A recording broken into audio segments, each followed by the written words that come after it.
కాబట్టి నేను ప్రతి సినిమా మొన్న ఓసీ అని ఒక సినిమా చేశాను, అది రిలీజ్ కాలేదు, సాంగ్స్ రిలీజ్ అయితే. అలాగే ఈ సినిమా ఇంకా 2-3 సినిమాలు చేశాను అలాగే.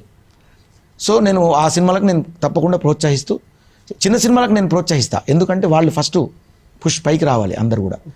అంటే బోలే గారు మీ సాంగ్ మేము చూసాము, పాలమ్మిన దానికి పట్టు సీర కొన్నా, నిజం చాలా ఎంటర్టైన్మెంట్, చాలా రీల్స్ లో కూడా చాలా మంది చేశారు, బట్ చాలా మిలియన్ వ్యూవర్షిప్ ఉంది మీకు. బట్ అంటే మీరు సాంగ్స్ తీస్తారా లేదంటే మళ్ళీ అప్కమింగ్ మూవీ చేసే అవకాశాలు ఏమైనా ఉన్నాయా మీ డైరెక్టర్గా? అది మూవీ అనేది ఇంకా తెలియదండి, అది ఐడియా లేదు ప్రస్తుతం. అయితే ఇప్పుడు యూట్యూబ్ సాంగ్స్ అయితే బీభత్సంగా వస్తాయి, మామూలుగా ఉండవు. ఒక్కొక్క సాంగ్ నిజంగా చెప్తున్నా, వాళ్ళ అంటే నా ఆడియన్స్కి ఎలా నచ్చుద్దో నాకు ఐడియా వచ్చింది, ఒక ఐడియాలో ఉన్నా నేను. దాని ప్రకారం ట్రెండీగా నేను వెళ్తూ ఉంటా. ఇప్పుడు భోలే అంటే హీరో అనే పాట వచ్చింది నాకు, సారు బిగ్ బాస్లో భోలే నువ్వు హీరో భోలే అన్నారు, ఎంబటే హీరో అని పాట చేసిన. అది జస్ట్ నేను ప్రోమో వేస్తేనే మంచి ఆదరణ, మంచి బాగా రోజుకి 1,00,000 పోతుంది, అది 1,00,000 మంది చూస్తారు. ఇది ఓన్లీ ప్రోమోయే.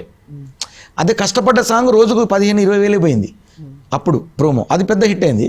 ఈ ప్రోమో రోజుకు 1,00,000 పోతుంది ఇప్పుడు, అంటే అంత ఆదరిస్తాను బిగ్ బాస్ తర్వాత నన్ను. కాబట్టి వాళ్ళకి మంచి మంచి పెప్పు సాంగ్స్, కిక్ ఇచ్చే సాంగ్స్, వాళ్ళు మంచి ఎంటర్టైన్ చేస్తాను ఆడియన్స్ అందరికి కూడా. నేను అలాగే బిగ్ బాస్లో ఎలా ఎంటర్టైన్ చేశానో బయట అంతకంటే రెట్టింపు నేను చేస్తూనే ఉంటా ఎప్పుడు కూడా. ఓకే. అండ్ ఇంద్రసేన గారు, ఫస్ట్ ఆఫ్ ఆల్ ఈ క్లైమాక్స్ అంటే మీరు అన్నారు క్లైమాక్స్లో మంచి సోషల్ మెసేజ్